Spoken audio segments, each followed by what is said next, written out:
تو مٹی دیں تے مٹی رہنا ہے کادی بلے بلے اج مٹی دے اتے بندیا تے کل مٹی دے تھلے۔ ایک مفہوم بڑا سادہ ہے، زندگی میں دو ہی انسان کی ترجیحات ہیں، یا وہ شخص دنیا کا طالب ہوتا ہے یا آخرت کا طالب ہوتا ہے۔ انسان جب ترجیحات طے کرتا ہے اور سفر کرتا ہے تو بہت سارے لوگ اس کے ظاہری حلیے سے اس کا اندازہ لگاتے ہیں، لیکن اسے خود پتہ ہوتا ہے کہ دراصل وہ کیا ہے۔ وہ اگر تو طلب دنیا کے لیے چلتا ہے تو پھر اسے بہت سارے دکھلاوے، بہت ساری ریاکاریاں، بلکہ بہت ساری اداکاریاں کرنی پڑتی ہیں، اور غیر مطمئن بھی رہتا ہے، اور روز بروز اسے ایک نیا روپ دھار کے میدان میں آنا پڑتا ہے۔ لیکن اگر اس کی طلب آخرت ہو تو وہ سنجیدہ بھی محسوس ہوتا ہے، کیونکہ دنیا کی طلب میں دنیا کے تقاضے روز بدلتے ہیں۔ جب تقاضا روز بدلے گا تو آپ کی طبیعت بھی روز بدلے گی، آپ کو ایک نیا منصوبہ بنانا پڑے گا۔ آخرت ایک ہے، اس کے لیے آپ نے سفر کرنا ہے۔ دنیا اگر دائیں جائے گی تو آپ نے پھر بھی آخرت کی طرف جانا ہے، بائیں جائے گی تو پھر بھی آپ نے آخرت کی طرف جانا ہے۔ تو ترجیح جب آخرت بن جاتی ہے پھر انسان بظاہر تو یہ سمجھتا ہے کہ وہ بہت سارے دنیاوی معاملات سے کچھ دیر کے لیے کٹا ہے، لیکن وہ سکون میں آ جاتا ہے، وہ اطمینان قلبی محسوس کرتا ہے، اور اس کا سفر تھوڑا مشکل ضرور ہوتا ہے لیکن منزل قریب ہو جاتی ہے۔ چونکہ ہم دنیا میں رہتے ہیں، چونکہ ہمارے چارے جانب دنیا کی گفتگو ہوتی ہے، چونکہ جن لوگوں سے ہم روز ملتے ہیں وہ ہمیں روز ایک نئی خبر سے آگاہ کرتے ہیں، تو ذہن دنیا داروں والا بن جاتا ہے۔ کوئی بھی کام کرنے سے پہلے لوگ یہ کہتے ہیں کہ اس کے اندر میرا دنیاوی فائدہ کیا ہوگا، بلکہ اب تو اللہ تعالیٰ معاف کرے بڑے سخت لفظ مسلمانوں نے کہنے شروع کر دیے ہیں کہ میں تو وقت پڑنے پر گدھے کا بھی باپ بنا لیتا۔ دنیا داری میں جب لوگ اخلاقی اقدار اتنی ضائع کر جائیں کہ وہ کہیں کہ مجھے تو اپنا کام نکالنا ہے، دنیا سیدھی کرنی ہے، چاہے وہ جس طرح بھی کرنی ہو، تو پھر انسان کے سینے میں دھڑکنے والا دل سخت ہو جاتا ہے۔ پھر وہ محسوس کرتا ہے کہ اس کا اپنوں سے بھی تعلق دنیا داری کا ہے۔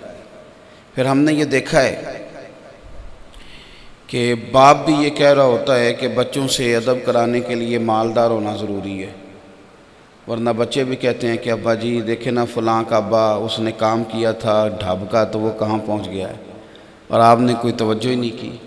پھر جو رشتے، جن رشتوں کو اللہ نے اپنی نشانیاں کہا ہے، جو لباس ہیں جن سے انسان کے عیب بھی چھپیں گے، زیب و زینت بھی حاصل ہوگی، وہ سارے رشتے جن سے انسان کی زیب و زینت اور پھر وہ آگے تک اس کی اولاد بھی بڑھتی ہے، ان رشتوں میں بھی لوگ دیکھتے ہیں کہ آنے والی خاتون گھر میں لے کے کیا آئے گی، دولت کس قدر ہمارے ہاں بڑھے گی، تعلقات میں دنیا داری آپ کو گھیر لیتی ہے، پھر اس کے اندر بندہ پوری طرح محو ہو جاتا ہے، یہاں تک کہ تقریریں بکتی ہیں، نعتیں بکتی ہیں، تلاوتیں بکتی ہیں، مسند ارشاد پہ بیٹھنے والے لوگ تحفوں، تحائف، نذرانوں کے بیچ اچھی طرح الجھ جاتے ہیں، پھر دنیا ہی دنیا رہ جاتی ہے۔ میرے رب کریم نے انسان کی اس نفسیات کو بیان کیا، فرمایا بل تؤثرون الحیات الدنیا،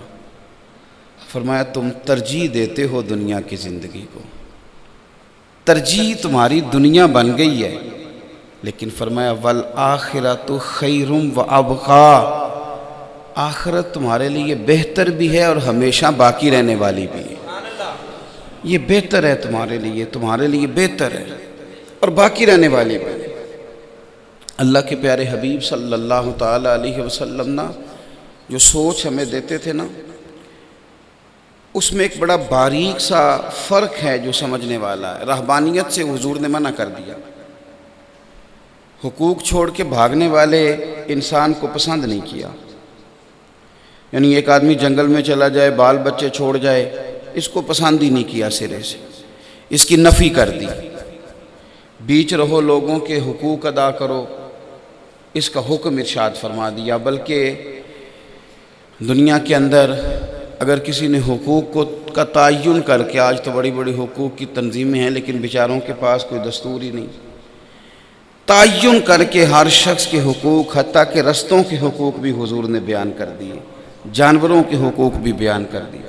یہ سارا تعین کر کے رہبانیت سے روک کر اس کے باوجود جو سوچ دی وہ کیا ہے کہ رسول کریم صلی اللہ علیہ وسلم کی پیاری زوجہ سیدہ عائشہ صدیقہ رضی اللہ تعالیٰ عنہا سے کسی نے پوچھا کہ اماں جی مہینہ مہینہ ہی روٹی نہ پکنا، یعنی عجیب بات ہے نا کہ چولہا ہی نہ جلے مہینہ مہینہ۔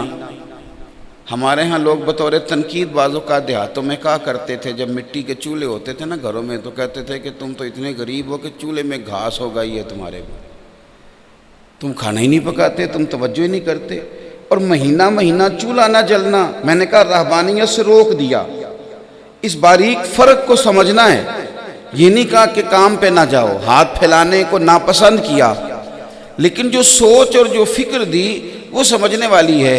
اللہ کے رسول صلی اللہ علیہ وسلم کی پیاری زوجہ ام المومنین سیدنا عائشہ صدیقہ رضی اللہ تعالیٰ عنہا سے پوچھا گیا کہ اماں جی مہینہ مہینہ ہی چولہا نہیں جلتا تھا، تو حضرت عائشہ صدیقہ فرمانے لگی ایسا تو نہیں تھا کہ ہمارے پاس مال نہیں آتا تھا، ایسا تو نہیں تھا کہ گھر میں کچھ آتا نہیں تھا، بلکہ فرمایا جب آیا کرتا تھا تو اللہ کے رسول اسے بانٹ دیا کرتے۔ خود حضور نے زہد والی زندگی کو پسند کیا، دعا مانگی اللہ تعالیٰ سے کہ یا اللہ میری اولاد کو ایک وقت کھانا دینا، ایک وقت کی بھوک دینا، بقدر کفایت روزی دینا۔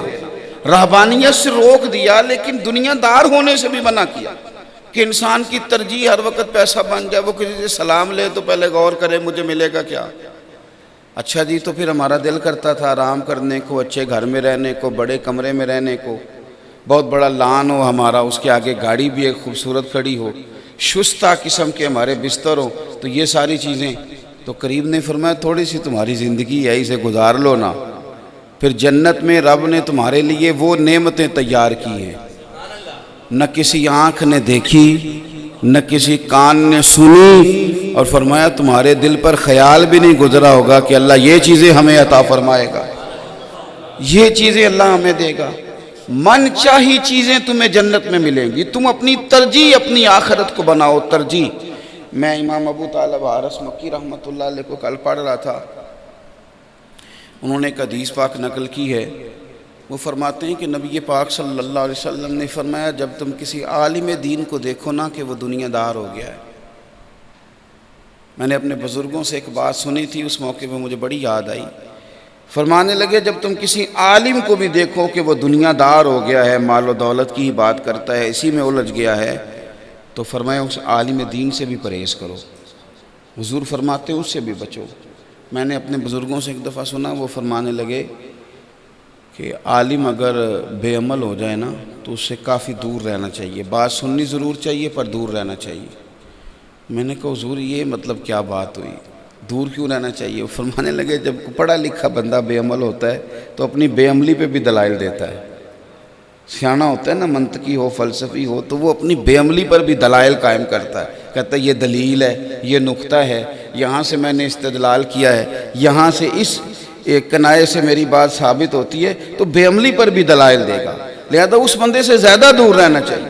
تو فرمایا جو عالم دنیا ہو جائے اس سے بھی بچو۔ بھائی تیاری کریں اپنے لیے، اسباب جمع کریں۔ ہم بڑے سیانے لوگ ہیں، بڑے سمجھدار ہیں، اپنا نفع نقصان، لیکن سارا ہی دنیا کا نفع نقصان سوچتے ہیں، سارا ہی دنیا کا۔ اس طرح انسان آہستہ آہستہ لالچی ہو جاتا ہے، حریص ہو جاتا ہے، کمزور پڑ جاتا ہے۔ اس کو محسوس ہوتا ہے کہ میرا تو بھائی سے بھی رشتہ کاروباری ہے، اسے لگتا ہے میرا تو سسرال بھی کاروباری انداز میں جاتا آتا ہوں۔ تو سارے رشتوں کے اندر ہم نہ تحائف کا تبادلہ کرنے لگے ہیں، کھانوں کا تبادلہ کرنے لگے ہیں، ہمارے ایک دوسرے کے ساتھ تعلقات میں دنیا آ گئی، اس لیے تعلقات تیزی سے بنتے ہیں، اتنی ہی تیزی سے ٹوٹ جاتے ہیں۔ عزیز بھائی، آخرت جب ترجیح ہو، آخرت جب ترجیح ہو، آخرت حدیث پاک میں موجود ہے، سیاستہ میں دو لوگ جھگڑا کر رہے تھے زمین پر، ایک کہہ رہا تھا پلاٹ میرا ہے، دوسرا بھائی کہہ رہا تھا میرا ہے۔ دونوں اپنا مقدمہ لے کے نبی رحمت صلی اللہ تعالی علیہ وسلم کی بارگاہ عالی مرتبت میں حاضر ہو گئے۔ اگرچہ حضور کو اللہ تعالیٰ نے غیب کے خزانوں کی کنجیاں عطا فرمائیں، لیکن اگر سارے فیصلے حضور غیب پر ہی بیان کر دیتے تو پھر ہمیں کیسے طریقہ سمجھ میں آتا فیصلہ کرنے؟ کچھ لوگ اس پر کہتے ہیں کہ دیکھو دلائل لیے تو علم غیب تھا تو اسی پر فیصلہ کر دیتے، تو خدا کے بندے اگر ساری باتیں اسی پر طے ہو جاتی تو ہمیں کیسے سمجھ میں آتا؟ اب وہ دونوں دلائل دے رہے ہیں، دلائل۔ یہ مہنگا وکیل کون ہوتا ہے جی؟ جو تیز زیادہ ہو، دلائل زیادہ، جسے طریقہ فیس زیادہ لینے کا کیا مطلب ہے؟ میرے ایک دوست وکیل ہیں تو مجھے کہنے لگے کہ مجھے آپ کو نصیحت کر دیں، تو میں نے کہا جھوٹا کیس نہ پکڑ دوں تو واس پڑے۔ کہنے لگے اس کا کیا مطلب ہوا؟ میں نے کہا آپ کو پتہ ہوتا ہے نا کہ یہ جو بندہ آیا ہے اس کا کیس سچا ہے کہ جھوٹا ہے؟ اگر آپ کو سمجھ آ جائے کہ مجھے جھوٹ پہ لڑنا ہے تو یہ لڑائی نہ لڑنا، تو وہ چپ ہی کر گئے۔ میں نے کہا چل یار نہ ہی کر دے، مجھے پتہ تو چل جائے گا تو نے بات۔ تو مہنگا وکیل کون ہوتا ہے؟ مہنگا وکیل ہمیشہ وہ ہوتا ہے جو تیز زیادہ ہو۔ بہت سارے لوگ ایسے ہوتے ہیں کہ جن کی بات غلط ہوتی ہے لیکن اپنی تیزی سے، اپنی چالاکی سے، چرب زبانی سے اور رنگ اتنا زیادہ بھر دیتے ہیں اس کے اندر کہ بہت سارے سچے بندے چپ کر کے بیٹھ جاتے ہیں کہ یار یہ اب اس کا کریں کیا، اتنی باتیں کرتا ہے، یہ اتنی باتیں کرتا ہے۔ اللہ اکبر۔ بڑے چالاک ہوتے ہیں کچھ لوگ، بڑے تیز ہوتے ہیں، لیکن یہ نا بڑی پتہ کی بات کرنے لگا ہوں۔ امام شورانی نے لکھا ہے کہ بہت تیز بندہ نا اگر اپنی صلاحیتیں غلط جگہ استعمال کرے تو آخری دور میں پاگل ہو جاتا ہے۔ یہ اس کی ناشکری کی اسے سزا ملتی ہے کہ اس نے صلاحیت کا غلط استعمال کیا، نفسیاتی ہو جاتا ہے۔ پھر ان لوگوں کو بات سنانے کو بھی کوئی بندہ نہیں ملتا۔ بہرحال بات لمبی نہ ہو جائے، بات ختم کرنی ہے۔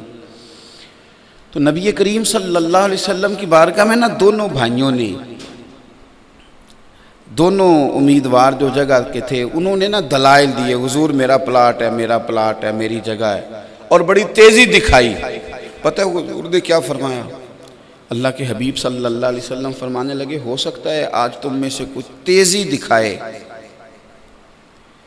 اور اپنی تیزی کے سبب وہ فیصلہ اپنے حق میں کرا جائے، لیکن فرمانا یاد رکھنا جس نے کسی کی ایک بالشت بھر زمین پر قبضہ کر لیا نا، قیامت کے دن 7 زمینوں کا توق بنا کے اس کے گلے میں ڈال دیا جائے گا۔ ہو سکتا ہے آج تم تیزی کے ساتھ اپنے حق میں فیصلہ لے جاؤ۔ جب سرکار نے یہ فرمایا نا، آخرت سے ڈرایا۔ آپ توجہ کریں میری بات پر۔ آج تو آپ کسی کو کہہ دینا آخرت کا معاملہ تو وہ کہتا ہے میاں تو اپنی کرنا، تو اپنی کر۔ حضور علیہ السلام نے جب آخرت کی جانب توجہ دلائی تو فوراً دونوں خاموش ہو گئے۔ اب دونوں اپنے دعوے سے دستبردار ہو گئے کہ یا رسول اللہ اسے ہی دے دیں، حضور اسے ہی دے دیں۔ ان لوگوں کے خیال میں جب فکر آخرت آتی تھی نا میرے بھائی، پھر آسان ہو جاتے تھے معاملات۔ اپنی آخرت کے معاملے میں وہ کسی چیز کو ترجیح دینے کو تیار ہے۔ شاہ عبدالعزیز صاحب محدث دہلوی رحمۃ اللہ علیہ گزر رہے تھے تو 2 بندے جھگڑا کر رہے تھے، زمین میری ہے، زمین میری ہے۔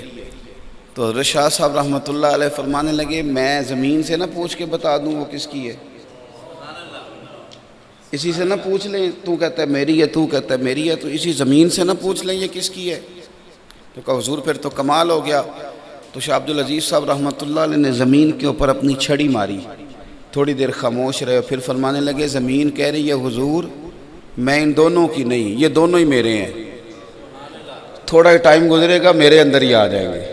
ایسے مٹی دیں تے مٹی رہنا ہی، ایویں کادی بلے بلے، تو مٹی دیں تے مٹی رہنا ہی، کادی بلے بلے، آج مٹی دے اتے بندیا تے کل مٹی دے تھلے۔ اتنا سا تو کام ہے۔ اپنی آخرت کے معاملے میں کبھی کسی چیز کو ترجیح نہ دیں۔ ایسا نہ ہو کہ کوئی چیز ہماری آخرت کو، حضور صلی اللہ تعالیٰ علیہ وسلم نے اس شخص کو نادان قرار دیا کہ جو دوسرے کی دنیا کے لیے اپنی آخرت خراب کر لے، اسے نادان۔ حضرت عمر بن عبدالعزیز رحمۃ اللہ تعالیٰ علیہ کا آخری وقت آیا تو آپ کی اہلیہ کہنے لگے، اور کمال دیکھیں اس آدمی کا، 39 سال عمر پائی ہے کل، پوری 40 نہیں۔ ہمارے ہاں تو سیانے ہونے کی عمر ہی کوئی نہیں، اور ہمارے پنجاب میں تو بالکل کوئی نہیں. چھوٹا ہوئے تو کہتے ہیں جے بال ہے، تو سیاح ہو جائے تو کہتے خون گرم ہے، تو وڈیرا ہو جائے تو کہتے انہوں پتہ ہی نہیں لگتا. ختم ہوگی بات. یہاں سمجھدار ہونے کی کوئی عمر ہے ہی نہیں، اور بوجھ ڈالنا ہی نہیں، کسی دور پہ بھی بوجھ نہیں ڈالنا بچے پہ. وہ کب اس نے بڑا ہونا بھائی، کس وقت؟ لوگ تو کام کر کے چلے گئے. لمبی عمریں ہمارے محدثین کیا نہیں ہوئی، انہوں نے کام ہی اتنا کیا کہ معاملہ قریب آ گیا. 39 سال عمر پائی حضرت عمر بن عبدالعزیز نے، لیکن 39 سالوں میں ساری مملکت کو انصاف سے بھی بھر دیا، لوگوں کی فلاح کے لیے بڑے بڑے ادارے بھی قائم کر دیے، علماء اور محدثین کو بٹھا دیا، بہت سارا ان کو بٹھا دیا لکھنے کے لیے، کام کرنے کے لیے. پرانے بادشاہوں کی بہت ساری غلطیاں بھی دور کر دی. 5 سپارے قرآن پاک کے بھی روز تلاوت کیے، ہزاروں مرتبہ درود و سلام بھی عرض کیا. جن لوگوں نے کام کرنا ہوتا ہے اللہ ان کے وقت میں برکت پیدا کر دیتا ہے، اور جنہوں نے کرنا کچھ نہیں نا، وہ وہاں کھڑے ہیں. ان سے کہا یہاں کھڑے ہو، کہتے ٹائم پاس کر رہا ہوں. وہ میاں کیا بات ہے یہاں کہ تو میں بور بڑا ہو رہا تھا. تو میں نے کہا بور ہونے کا تو ٹائم ہی نہیں زندگی میں. بور تو فارغ لوگ ہوتے ہیں، جنہوں نے کوئی کام کرنا ہے وہ کہاں بور ہوتے ہیں. حضرت عمر بن عبدالعزیز کا آخری وقت آیا تو آپ کی اہلیہ نے آپ سے کہا کہ آپ تو کچھ بھی نہیں چھوڑ کے جا رہے بچوں کے لیے، اور میں دیکھتی ہوں کہ آپ کے پیچھے کوئی ایسی وسائل نہیں ہیں جن سے وہ گزارا کر پائیں گے. تو حضرت عمر بن بادشاہ کی بات کر رہا ہوں، نعت خاں کی نہیں، پیر صاحب کی نہیں کر رہا. میں ان لوگوں کی بات نہیں کر رہا کہ جنہوں نے خود لوگوں کو فقیری کا درس دیا لیکن خود روز بروز امیر ہوئے، ان کے تذکرے نہیں کر رہا. حضرت سیدنا اللہ ماشاء اللہ حضرت عمر بن عبدالعزیز رحمۃ اللہ علیہ بادشاہ وقت، اور اس طرح کے جمہوری بادشاہ نہیں اس زمانے میں ہوتے تھے جن کی کرسی کا ایک پایا ہر وقت لڑکھڑاتا رہتا ہے. یہ مضبوط لوگ ہوتے تھے. آپ کی اہلیہ نے جب کہا نا حضور کچھ بھی نہیں بچوں کے لیے، تو فرمایا بچوں کو بلاؤ نا. صاحبزادے حاضر ہو گئے تو حضرت عمر بن عبدالعزیز نے ان کے ہاتھ پکڑے، رو پڑے، فرمانے لگے پتر تمہارا باپ بزدل نکلا، بزدل، تمہارے لیے جائیدادیں نہیں بنا سکا. حضور کیا مطلب؟ آپ فرمانے لگے اگر میں دلیر ہوتا نا، دوزخ سے نہ ڈرتا، تو بڑا کچھ جمع کرتا تمہارے لیے، بڑا کچھ بنا جاتا، لیکن میں بزدل تھا، میں دوزخ کی آگ سے ڈر گیا، میں اپنی آخرت خراب نہیں کر سکا، اس لیے میں تمہارے لیے کچھ نہیں بنا سکا. تو صاحبزادے بیک زبان کہنے لگے ابا جی پرانے بادشاہوں کی اولادیں بھی گزرتی ہیں، تو لوگ طنز کے ساتھ انگلیاں اٹھاتے ہیں. ہم اس باپ کی اولاد ہیں کہ جس گلی سے گزرتے ہیں لوگ ہمیں بھی دعا دیتے ہیں، ہمارے باپ کو بھی دعا دیتے ہیں. آپ کی آخرت کا ترجیح دینا، آپ کا آخرت کو ترجیح دینا ہمیں باوقار کر گیا ہے. اپنی ترجیح اپنی آخرت کو بنائیں، آخرت کے معاملات میں کبھی بھی کوئی چیز سامنے نہ آئے. کچھ لوگ ایسے ہیں جو ماشاءاللہ سمجھدار ہیں، معاملہ فہم ہے، وہ سمجھتے ہیں کہ میں اگر اس طرح چلوں گا تو میری دنیا کے معاملات میں بھی مجھے اللہ تعالیٰ آسانی دے گا اور آخرت کا میرا معاملہ بھی ٹھیک ہوگا. لیکن وہ لوگ فیصلہ نہیں کر پاتے کہ میں دنیا دار ہوں کہ دین دار ہوں، فیصلہ نہیں کر پاتے. اپنی زندگی میں یہ فیصلہ کریں کہ بس جو کام کرنا ہے وہ آخرت کے لیے کرنا ہے، فیصلہ کریں. ہمیں سارا پتہ ہے، اور اللہ کے فضل سے روز گفتگو ہوتی ہے کہ فلاں جنازہ ہو گیا، فلاں جگہ فلاں آدمی. وہ حضرت داؤد طائی سے ہارون رشید نے کہا کوئی نصیحت کر دیں، تو آپ فرمانے لگے تیرا ابا کہاں ہے؟ میں کہا قبرستان میں. تو دادا قبرستان میں. تیرا ایک بھائی بھی تھا؟ کہا حضور وہ بھی قبرستان میں. تیرا ایک بیٹا تھا؟ حضرت وہ بھی اللہ کی قدرت سے، اس کی حکمت کے فیصلوں سے اللہ کی بارگاہ میں حاضر ہو گیا. تو فرمانے لگے جس نے اتنے جنازے پڑھے ہوں میں اسے کیا نصیحت کروں. آپ کو سمجھ جانا چاہیے کہ اگر وہ سب لوگ چلے گئے تو پھر ہم نے بھی چلے جانا ہے. او پئیاں دس دیاں قبراں جنہاں تے پھول پئے ادھروں کوئی بھی نہیں آمدہ تے ادھروں لکھاں گئے. کوشش کریں ترجیحی بنیادوں پر اپنی آخرت کے لیے. آج صبح اگر 4:30 فجر کی جماعت ہوئی تھی تو 11:30 ہونے کو ہیں. ان گھنٹوں میں کیا کوئی 5 منٹ ایسے ہیں کہ جو ذخیرہ بن گیا ہو ہماری آخرت کا؟ کچھ تلاوت قرآن کسی کونے میں، کچھ اٹھتے ہی اللہ کا ذکر، کچھ تسبیحات، کوئی ایسا کام دن کا آدھا حصہ گزرنے کو ہے تو جو باقی بچا ہے اسے بھی ضائع نہیں کرنا۔ کوشش کریں اپنی آخرت کے لیے کچھ نہ کچھ روز جمع کریں، روز جمع کریں۔ روز ہم اپنی آمدن اور خرچ کا حساب روز نکالتے ہیں، اور جن دنوں خرچ بڑھ جائے اور پیسے نہ آئیں ان دنوں ہمارے گھر میں آوازیں بھی بلند ہوتی ہیں کہ خرچہ کم کرو، پیسے نہیں آ رہے۔ تو اسی بنیاد پر اگر تھوڑی توجہ اپنی آخرت کو دیں گے تو یہ ہم اپنے ساتھ بھلا کریں گے، یہ ہم اپنے ساتھ بھلا کریں گے۔ اللہ تبارک و تعالی سمجھنے کی توفیق عطا کرے۔ آخر دعوانا الحمدللہ رب العالمین۔